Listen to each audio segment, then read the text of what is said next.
Yeah, so guys, welcome back to another video. This is a reaction to the most expensive construction mistakes in the world, part 3. I've done a few reactions, I think both from this channel. And yeah, these videos are always quite wild to see, like how you can make a mistake with something so expensive. Like you would have thought the planning would have been so much more, I don't know, thought out, and then there's mistakes that happen. Maybe the materials they are using are wrong, or they don't have enough people building, or whatever it is.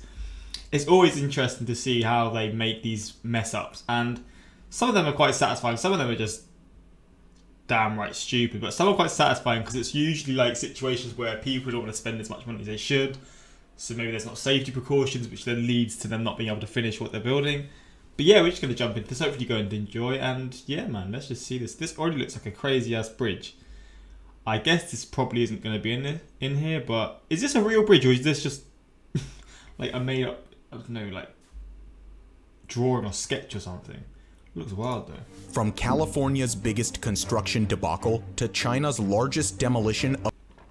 Oh my days. Bro, this is nuts.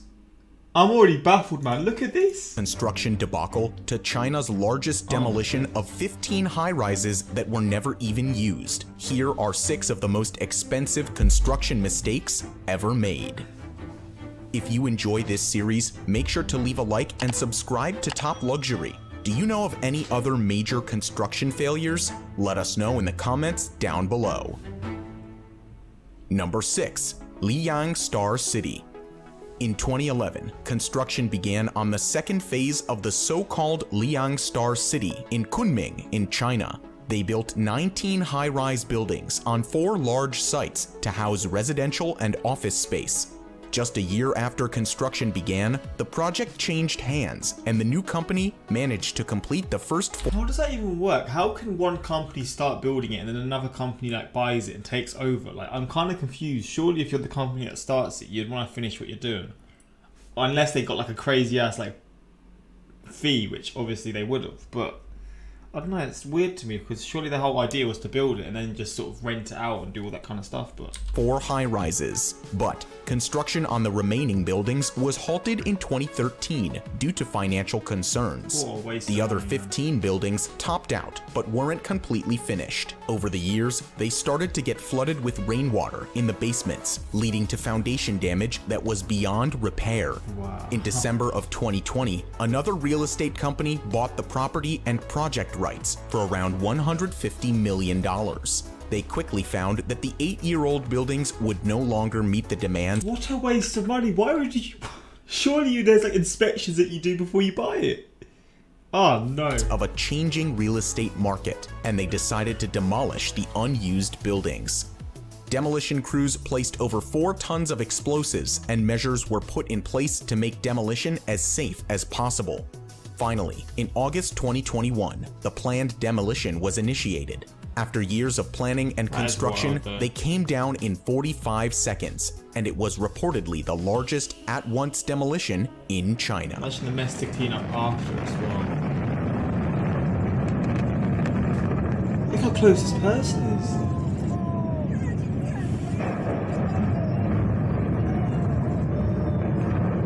Oh no. Number 5. The Millennium Tower. Completed in 2009, this residential tower is the 6th largest building in San Francisco, standing at almost 200 meters. The construction of the skyscraper cost the Mission Street Development LLC a total of $350 million, and went smoothly, or so they thought. In 2016, the residents who paid up to $13 million for a unit found out that the Millennium Tower was tilting and sinking into the ground.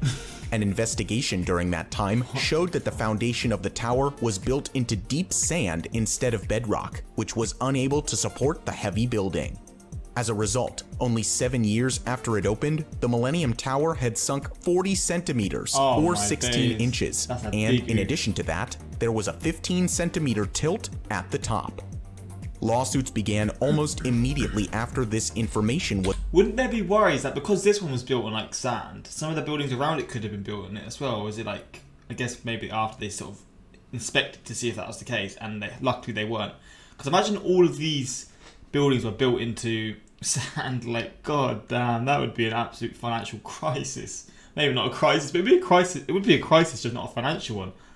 But that would be a wild ass thing to see, but yeah. This is still crazy in itself. Was released. The city of San Francisco and the homeowners association in the building sued the development team, who in turn blamed another company responsible for building the neighboring Transbay Transit Center. However, it turned out that the problem occurred before they even started. In December of 2018, many residents reported hearing creaking and cracking sounds. A broken window found in a corner unit implies that there are deeper structural problems at Millennium Tower. Eventually, the lawsuits were consolidated and a settlement was issued to fix the problem. The solution? Engineers set down a $100 million plan to drill into the bedrock on the north and west sides of the tower. The plan was to install over 50 new piles that would reach up to 70 meters down to the bedrock, bracing the towers and reducing tilt over a period of several years. The construction of the new foundation started in 2020, but recently had to be halted again in August of 2021. Those in charge of monitoring the project noted that the tower had sunk an additional inch and the tilt increased again. As of now, it leans more than 22 inches at the top, and the problem is still under investigation again before returning to work on the fix. Well, shit. Number 4. Olkiluoto 3 Nuclear Power Plant. More than 300 countries around the world use nuclear power to meet demand for electricity. About 30% of Finland's electricity is provided by nuclear power, and in 2005, the Finnish government decided that this wasn't enough. If they wanted to reduce coal use, they needed to build more nuclear reactors. Plans included adding a modern and very efficient third unit to the Olkiluoto nuclear power plant in Urajoki that would boost Finland's nuclear power production by nearly 60%. The first 2 units at this reactor are functional and have been producing power since the 1980s. Construction on this third reactor began in 2005, and it was the first nuclear reactor built by a Western country in 15 years. From the start, the project was plagued with construction delays. Although TVO, the company that owns the Olkiluoto power plant, first promised that the new reactor would open in 2010, it is still under construction today. The main buildings were completed early, but the nuclear components took years to install. Business disputes, supply chain issues, and scheduling delays have kept the project in limbo for 12 years and around $8 billion over budget. $8 billion? According to experts, part of the problem is that no one has built a nuclear reactor in some time. Experienced builders left the business in the 15-year lapse between previous reactors and the construction of Olkiluoto 3. Further, contractors weren't prepared for the exacting standards required to build a safe nuclear reactor. The concrete foundation was found to be irregular shortly after it was placed, so it had to be redone. Contractors weren't forging some metal parts of the reactors correctly, and welders on the project weren't informed of proper practices before construction began. Planning was also an issue for the project, and documentation and licensing took years to sort out due to the administrative concerns associated with nuclear plants. TVO has finally promised that Olkiluoto 3 will open for regular power generation in February of 2022. I mean, can you trust that at this point? They said that it was going to happen, 12 years ago? I mean, I'm sure it probably will at this point, but at the same time, just maybe they'll think to themselves, another year won't hurt, and by that time it'll be like 2027 or something like that. The original cost of the project was around $3 billion and increased with each passing year. Due to delays and issues, the total project is now estimated to cost $11 billion, nearly 4 times the original price. Aye, that is wild. Number 3. Hallandsås Rail Tunnel. In 1975, problems arose with Sweden's rail system, as some sections of the West Coast Line could no longer handle the increasing train traffic. To improve this situation, a massive project was announced to upgrade the whole line to double track. One important part of this project was the upgrade of the single-track railway on Hallandsås Ridge, which was a significant bottleneck to passenger trains moving between Gothenburg in Sweden and Copenhagen in Denmark. Therefore, construction on the Hallandsås tunnel began in 1992 with plans to open 3 years later. However, problems began almost immediately. Groundwater began seeping from the rock as soon as construction began, and in much larger volumes than expected. The rock was too soft to allow for large drilling procedures and even broke the first drill they tried to use. However, traditional drilling led to more water leaks. These issues bankrupted the original contractor and caused them to hand the project off. However, the new contractors didn't do much better. Yeah, why would you sort of see what they've done, see what they've had to do, and see like the issues that they've had, and think, we can sort this out? Like, surely you'd be like, nah, we'll just leave this one to someone else who wants to do it. Like, I mean, maybe they were that company that every other company or contractor was thinking, yeah, we don't want to be involved, so they were the only one who were involved. But like, I don't know how you can get around the flooding and stuff, because surely that's just going to be a thing that constantly happens. During construction, they used a poisonous sealing compound without taking proper precautions. As a result, livestock and fish in the surrounding area began dying, and workers on the project were getting sick. Oh, the company faced criminal charges for these issues, and construction was halted again in 1997. At this point, only about 3 kilometers of the 8-kilometer tunnel had been drilled. 8 years later, construction began once more. New drilling machines and practices made the project easier, but drilling was delayed in areas with lower quality bedrock, as it took extra time to safely bore through these areas. Construction of the Hallandsås tunnel was completed in 2015, 23 years after it started. The Swedish government originally projected that the project would cost about 1 billion Swedish kronor. By the time it was finished in 2015, the total cost was about 10.5 billion kronor, 10 times the original cost. I wonder what that is in like pounds and dollars. Number 2, Eastern Span replacement of the San Francisco-Oakland Bay Bridge. More than 27 million vehicles each year travel between Yerba Buena Island and Oakland. All of them take the 10-lane San Francisco Bay Bridge to make their daily commute over 3.5 kilometers of water. A bridge this long has to be safe, but an earthquake in 1989 drew attention to its faults. A 6.9 earthquake named Loma Prieta destroyed part of the original Bay Bridge on October 17, 1989. Quick question: how often are these bridges with a road going up and then the road below? Like, I don't think are they really built nowadays? Like, usually now it's just like beside each other. I've never seen a bridge like this. Obviously, this is how it was before. Maybe since it's this construction issue, maybe they've avoided it. But two-story bridge, I guess it would be called. Two-story bridge.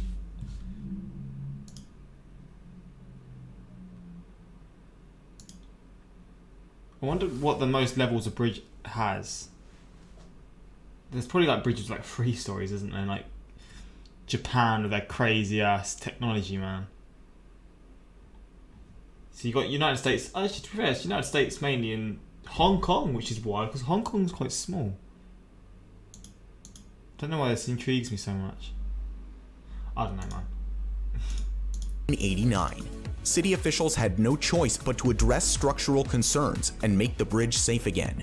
However, it was decided that retrofitting the bridge and repairing the damage would be too expensive. Instead, San Francisco officials decided to hold a contest for a new bridge design. It took a decade for a new bridge to be agreed upon. They planned to replace the eastern span with a self-anchored bridge, which a panel agreed looked better. This looks so Unfortunately, nice, the complexity of this type of bridge proved to be a money sink. Stability rods often broke, requiring repair or refabrication. They decided to use guardrails rather than barriers, but these would corrode over time. Parts of the deck were misaligned, creating a higher risk of earthquake failure. Finally, the welding quality was lacking, which prompted a lengthy investigation and several expensive fixes. The Bay Bridge's eastern span took 11 years to build and is the most expensive infrastructure project in California, although the new high-speed train might take its place. The total cost of the bridge and its multiple failures is still unknown, but in 2019 it was estimated to be over $7 billion. That's about 7 times the original bid of just over $1 billion. God. Do any companies stick to their budget though? Like, is there like cases where there's constructions, like well done construction work, where buildings are built or bridges are built that look incredible, and they're actually under budget? I'm guessing there isn't, but I swear all the time it's always at least a little bit over budget. Maybe not a lot in terms of how much they're spending, or how much money they have. Obviously, a lot to the average person, like maybe over a few million, but I guess for the companies it's not that much. But this is like billions and billions. Like, yeah, is there cases where the budget actually isn't used up to the limit and they build an incredible thing, whatever it is? Number 1, Probably the is Harmon not one. Hotel. Las Vegas City Center is an urban complex in the middle of the Las Vegas Strip. It was announced in November of 2004 as a high-end living experience, which would include residential condominiums, money, a retail mall, and all of the conveniences. Bro, imagine living in a building. There's aspects that I think would be nuts and just incredible about it, but aspects that would be terrible. Living in a building, yeah, where there's a mall and there's just all this. Bro, imagine the scenes, bro. You're living somewhere where there's a mall. Like, what? It was announced in November of 2004 as a high-end living experience, which would include residential condominiums, a retail mall. Like, that baffles me, man. You're living in a building where there's a mall. Like, you are living so damn good, bro. And all of the conveniences required for daily. I mean, that would be crazy. Like, the idea in my head is just like the idea of that in my head is like incredible, but also scary. Like, part of me would like it, part of me would absolutely hate it. I don't know. It's a weird one, man. Living somewhere where there's a mall below you, like I don't know why it baffles me so much, but that is wild. Daily life.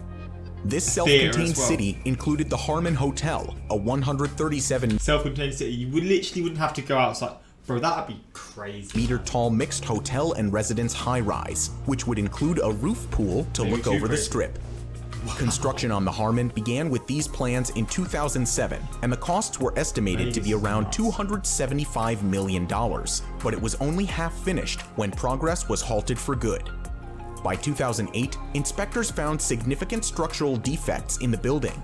Steel reinforcements that were meant to stabilize the 49 floors were installed incorrectly, so construction was halted after the 28th floor. Imagine Condominiums were removed from the plans, which meant that refunds had to be given to those who had already made purchases. This alteration of the design caused more delay, and eventually, construction stopped altogether. MGM, the owners of the Harmon, wrapped the building in reflective glass and sold it as an advertisement space. In 2011, reports surfaced that the Harmon would not survive an earthquake and would collapse due to structural problems if there ever was one. In response, MGM announced the demolition of the building. Wow. Due to the proximity of other buildings close to the skyscraper, the building was dismantled floor by floor rather than being imploded. This process began in June of 2014 and was completed in 2015. Dismantling cost around $170 million, and in total, the Harmon cost MGM over $450 million. It was never used or open to the public due to the extreme structural issues, and the dismantling process took nearly a year to complete on its own. Do you know of similar expensive... I'm not gonna lie, man. I'm really intrigued in this. Apartments in malls.